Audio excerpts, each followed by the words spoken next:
Salut tout le monde, j'espère que vous allez bien. Écoutez, petite vidéo aujourd'hui pour vous expliquer comment mieux jouer Kha'Zix en jungle, ou comment je joue Kha'Zix en jungle. Donc s'il y a peut-être des conseils que vous pouvez appliquer sur votre Kha'Zix à vous, ça pourra sûrement vous servir.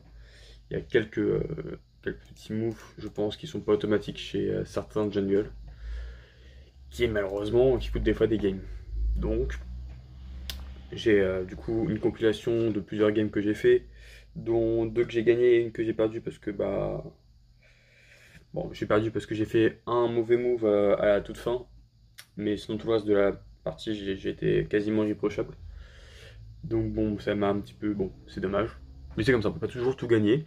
Mais en tout cas dans l'ensemble, j'ai gagné là, ça fait 6 parties d'affilée que je gagne en appliquant ce que je vais vous expliquer dans cette vidéo. Donc en vrai, je pense que ça pourra clairement vous servir. En tout cas, si vous jouez à peu près comme ça, après à mon elo, moi je suis en gold. Donc si vous êtes silver, iron, bronze, gold, je pense que ça peut s'appliquer largement. Donc voilà, donc là je suis en train de regarder, je vais regarder en même temps et je vais commenter mes moves en même temps. Donc le truc le plus important c'est que là je reviens du respawn, je check ma minimap, je vois qu'il y a du mouvement en bas à droite de ma minimap, et je vois bien que ma botlane est en train de se fight. Donc j'engage directement sur eux et j'arrive à faire un double kill, donc ça me rapporte du kill et 2 assists pour ma botlane. Là sur la mid lane, ce qu'on peut voir c'est que j'ai bien fait le tour. Là on peut revoir sur le deuxième clip que je fais bien le tour. Je passe pas par le buisson central parce que ça me laisse un angle assez fermé pour un gank. Donc j'ai essayé de passer le plus large possible. Ce qui empêche totalement la Cassiopeia de pouvoir sortir en fait là clairement. Bon, même si là mon mid lane était au-dessus, ça l'empêche totalement de fight en fait. Donc voilà, là je viens de faire le carap, je me suis battu pour le carap. Bon, je m'attendais pas à ce que la botlane soit dans ce buisson là. Donc j'avoue que je me suis fait un petit peu défoncer. Mais encore une fois, je me barre pas totalement parce que je vois qu'il y a un fight à faire. Là, Léona a fait une grosse bêtise, bien évidemment, parce que elle a réengage et la première était partie. Et là, voilà, j'ai fait quelque chose d'assez intéressant qu'il faut retenir. C'est que par exemple, au lieu de s'acharner sur la Léona, ce qui a été le cas de ma mid lane, etc. Mais je savais qu'ils allaient mourir, enfin qu'elle allait mourir, la Léona. Au lieu de m'acharner sur elle, je me suis plutôt redirigé sur la DC, qui était plutôt bien dans sa game. Et je l'ai quasiment one shot. Ce qui a fait que j'avais un avantage considérable. Et pour le Drake, après, ça nous a empêché d'avoir une pression entre guillemets sur le Drake. Parce que la DC, clairement, Israël, c'est assez chiant avec son ulti, avec ses Q, etc. Ça peut gêner. Sur un accident, ça peut nous le piquer. Donc voilà, donc c'est très important d'essayer de full focus la DC. Ce que j'ai raconté dans la vidéo précédente. Si vous voulez pas regarder, n'hésitez pas à aller la voir. Encore une fois. Mais du coup, ouais, non, c'est super important d'aller focus la DC en premier sur le fight. Là, par exemple, sur ce fight-là, je vois que je peux rien faire, en fait. Clairement, il y a un Gniar plus un Trundle. Là, il y a une Cassio qui était en live, donc je vais l'engage. Là, encore une fois, avec Kha'Zix, le plus important, c'est de garder les cibles en cible isolée. Là, je vois qu'ils sont plus en isolé, je leur ferai plus de dégâts. Par contre, Léona est en cible isolée. Donc, je revais sur la Léona. Là, je vois que si je me retrouve en 3 contre 1 contre 3 tanks, je force pas le fight. Si les mecs se rapprochent de moi et qui sont en cible isolée, je continue à l'époque. Et voilà, je vais désengage quand je vois que c'est vraiment la merde. Ensuite, qu'est-ce que je peux. Voilà, par exemple, là, j'ai fait une toute petite erreur, même si c'est pas vraiment une grosse erreur, ce qui m'a coûté quand même la vie sur ce fight.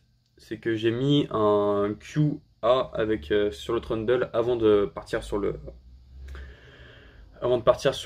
la DC. Et même si je lui me fais énormément de dégâts, ça m'a tué.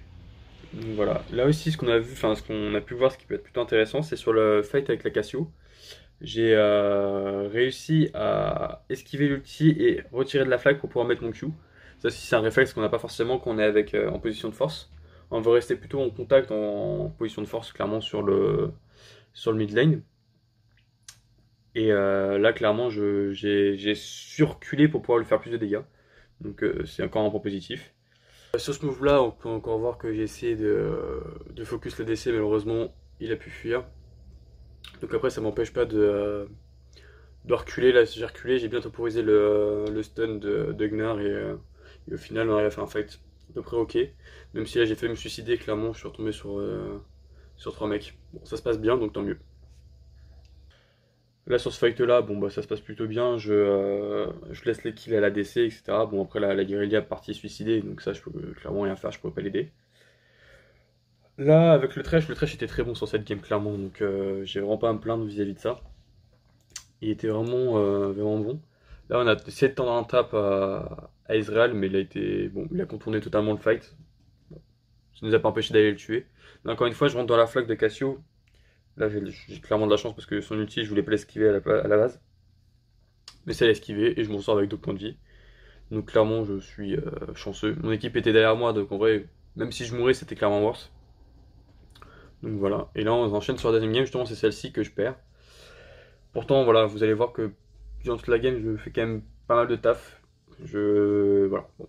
Le volley top était beaucoup trop fit je pense pour pouvoir win cette game. Vous allez vous en rendre compte, il récupère vraiment beaucoup trop de kills. Donc là c'est ce qui est super important dans ce fight là entre guillemets, c'est que le Kindred, je pense que si je serais resté en dehors du buisson, il m'aurait clairement tué, je pense. Parce qu'il avait. Bah, même si Kha'Zix a énormément de dégâts, je suis sorti du buisson pour qu'il puisse perdre la vision de. Bah, qu'il perde la vision, qu'il soit obligé de rentrer dans le buisson. Et ça a permis de mon cooldown de Q à revenir et de pouvoir lui remettre un Q auto-attaque qu'il a clairement tué. Donc là, ceci, c'est un réflexe qu'on n'a pas forcément quand on se fight en jungle. C'est de jouer avec les buissons en fait. Enfin, c'est un réflexe que beaucoup de joueurs ont. Mais à bas elo, c'est pas le cas. En tout cas, c'est genre essayer de jouer avec le buisson, etc. Donc voilà, c'est super important.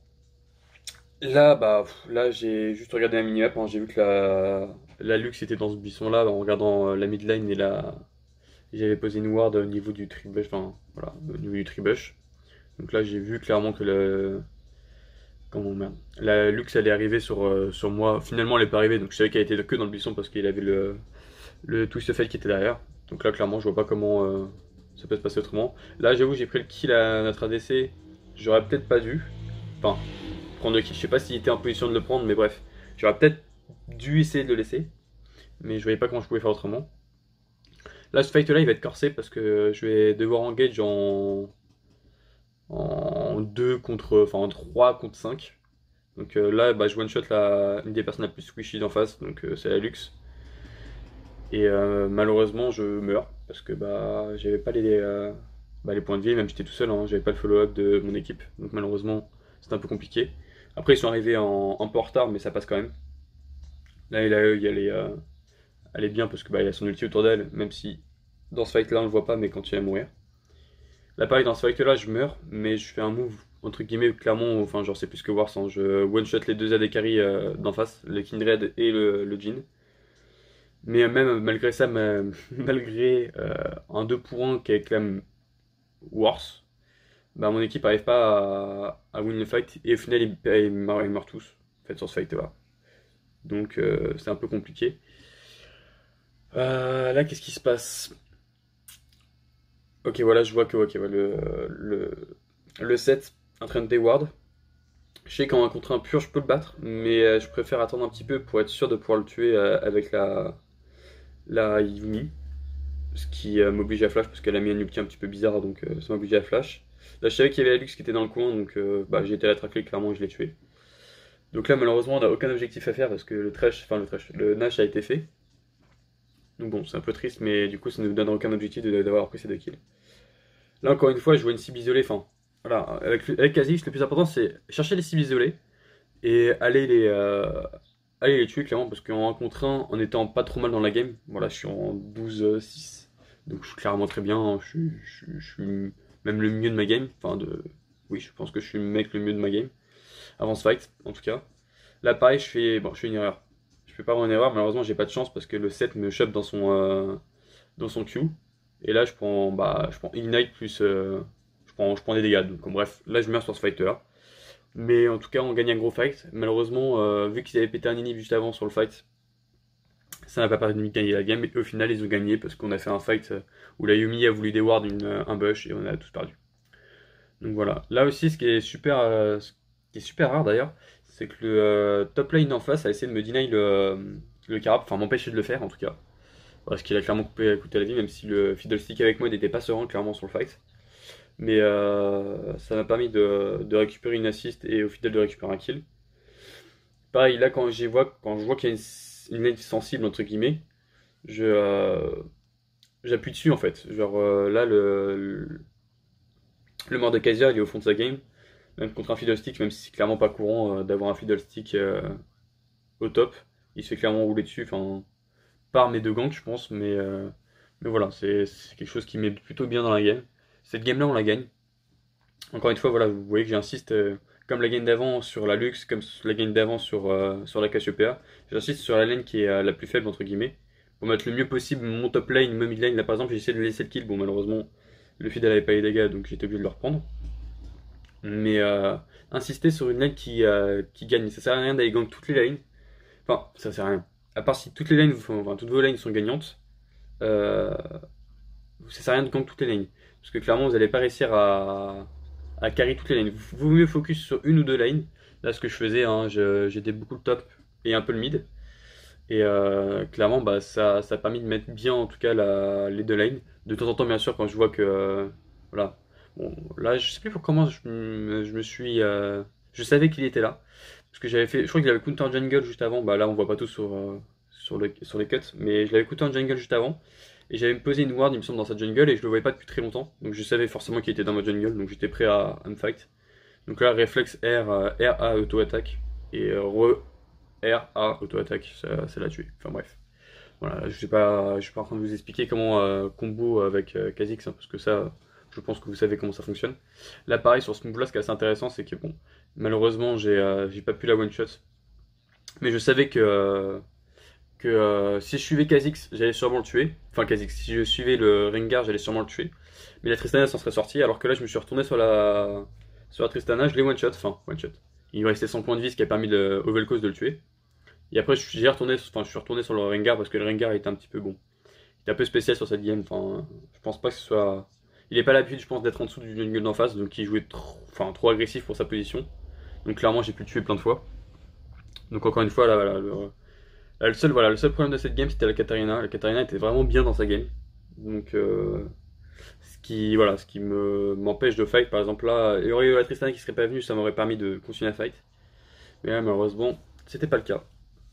Donc là, encore une fois, bon bah, je vois que le Rengar est en dessous de moi, bah je m'en prive pas, hein, je vais le priver de sa jungle, je vais le priver enfin, de plus de ressources possibles pour pas qu'il revienne dans la game, qu'il puisse pas faire quoi que ce soit dans la game. Donc là, encore une fois, bah, la Katarina est là, moi je fuis, hein, là je vois qu'elle est partie parce que Ulti de Vel'Koz fait que bon bah voilà.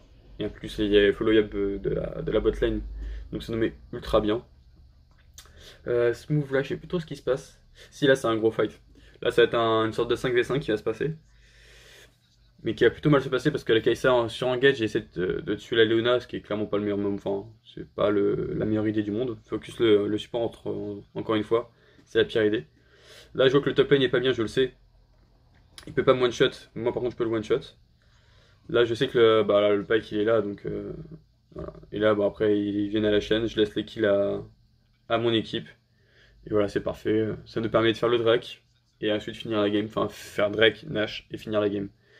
Donc voilà. Ce qui est le plus important, je pense, qu'il faut retenir, c'est que avec Kha'Zix, on ne peut pas 1v9 la game. Enfin, on peut donner des ressources à notre équipe pour 1v9 la game. Bon, là, à la fin, j'ai un peu troll pour récupérer le dernier kit sur socle. Mais avec Kha'Zix, on peut pas finir une game on peut pas faire une game tout seul. Ce qui est très compliqué parce que s'ils sont un minimum intelligents en face, ils vont se regrouper tout le temps à 5 contre 5, à 5 ou à 3 ou à 2. Et à partir de ce moment-là, avec Kha'Zix, on peut plus one-shot quelqu'un. Et ça rend les fights beaucoup plus compliqués, entre guillemets. Donc, ce qu'il faut réussir à faire et ce qui est un peu plus compliqué, et c'est pour ça que Kha'Zix est rarement joué en classé, c'est laisser le plus de kills possible à son équipe, même si là, sur cette partie-là, je redonne pas énormément. Je redonne, je crois, une dizaine. Bon, ce qui est déjà pas mal, hein. Je crois que j'ai un kill participation de kill de 60-70%, je crois.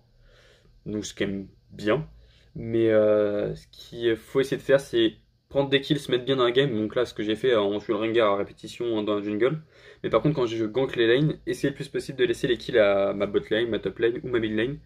Ce que j'ai fait sur les 3 games, ce que j'essaie de faire. Malheureusement, sur la deuxième game, le Twix of Fate a pas fait la différence du tout. Contrairement au Fiddle et au Vel'Koz sur la troisième game. Et sur la première game, je sais plus quel personnage j'avais au mid. Mais j'avais un trash qui était très fort. Et j'avais une botlane qui était très forte. Donc voilà, donc le plus important je pense qu'il faut retenir c'est que il faut prendre des kills, se mettre bien avec Kha'Zix parce que bah, c'est super important. Farm, bien évidemment. Essayez de voir de la jungle en face pour pouvoir justement aller counter en jungle, le jungle d'en face si vous voyez que vous êtes mieux que lui. Parce qu'avec Kha'Zix, à partir du moment où vous êtes devant, vous pouvez quasiment one-shot les jungles d'en face à part si c'est un tank. Genre un Ramus ou un truc comme ça, mais ce qui est assez rare. Mais si c'est un Rengar, si c'est un Jarvan, quel que soit le jungle d'en face, s'il est un minimum squishy, entre guillemets, vous pourrez le one-shot sans aucun problème. Donc le plus important, je pense, c'est ça, c'est de faire des ganks early pour essayer de prendre un petit avantage. Et une fois que vous avez cet avantage-là, empêchez le jungle d'en face de farm et de pouvoir faire des ganks. Restez vigilant sur sa jungle. Enfin, si vous arrivez à poser des wards. Bien sûr, j'ai pas parlé trop de ça, mais poser les wards, je ferai une autre vidéo dessus pour poser le plus possible de wards, c'est super important dans le jeu, en fait, tout simplement. Donc voilà, je pense que j'ai fait le tour de ce que j'avais à dire. Donc si vous avez des questions, si j'ai pas été clair sur certains points, s'il y a s'il y a d'autres questions, etc., n'hésitez pas à en poser un commentaire, je répondrai à tous les commentaires vu que ma chaîne est encore toute petite, donc très peu de vues, donc très peu de commentaires, ce qui est assez logique. Donc s'il y a 5-6 commentaires sur ma vidéo, bah, je prendrai le temps d'y répondre, ce qui est normal. Et s'il y a des questions vraiment pertinentes et intéressantes auxquelles j'ai pas répondu sur cette vidéo, je en ferai une autre. Enfin, de toute façon, je vais refaire des vidéos progressivement tout au long de ce mois-ci. Je pense que, vu que j'ai pas grand-chose à faire d'autre, lâchez un petit like si la vidéo vous a plu. Et abonnez-vous si vous avez envie de suivre les prochaines vidéos qui vont arriver, etc. etc. Donc voilà, je vous dis à bientôt tout le monde et passez une bonne journée.